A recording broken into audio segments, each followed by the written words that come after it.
අපි හිතාගෙන ඉන්නේ කපුටා කියන්නේ කිසිම පිළිවෙලක් නැති කූඩුවක් හදන්නවත් දන්නේ නැති කම්මැලි සතෙක් කියලා. මොකද කපුටු කූඩුවක් දිහා බැලුවම අපිට පේනවා එක එක තැන් වලින් ඇහිඳගත්ත කූටු කෑලි, කම්බි කෑලි, ඒ වගේම අවිධිමත් විදිහට පටලවලා හදපු අටමගලක්.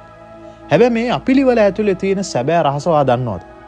කපුටා තරම් ලෝකේ පුරා මාරම විදිහට බෝ වෙන ඕනම පරිසරයකට හැඩගැහෙන්න පුළුවන් කුරුල්ලෙක් නැති තරම්. මොකද කපුට ළඟ තියෙන නිකම්ම කැටයන් දාන මානසිකත්වයක් නෙමෙයි. එයාට ඕනේ කොහොම හරි වැඩේ කරගන්න විතරයි. වඩු කුරුල්ලා වගේ දවස් ගාණක් මහන්සි වෙලා කලාත්මක කූඩු හදා ඉන්නේ නැතුව Tamanට හම්බෙන ඕනම දෙයක් පාවිච්චි කරලා ඉක්මනින්ම කූඩුවක් හදාගන්න තමයි කපුටා දක්ෂ. එයාට ඕනේ තමන්ගේ බිත්තර ටික ආරක්ෂා කරගන්න තැනක් විතරයි. පරවියා වුණත් ඒ වගේමයි.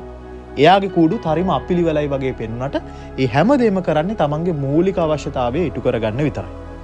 මේ සත්තුන්ගෙන් අපිට ඉගෙන ගන්න ලොකු පාඩමක් තියෙනවා.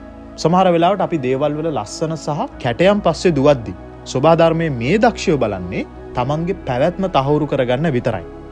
බැලු බැලමට අපිලිවලයි වගේ පෙනුනට මේ අපිලිවල ඇතුලේ තියෙන්නේ ඕනම තර්ජනයකට ඔරොත්තු දෙන මාරම කාර්යක්ෂම පැවැත්මක්. ඉතින් කපුටා කියන්නේ ප්‍රායෝගිකව තමන්ගේ වැඩ උපරිමයෙන්ම කරගන්න දන්න ලෝකෙ ඉන්න බුද්ධිමත්ම සතෙක්.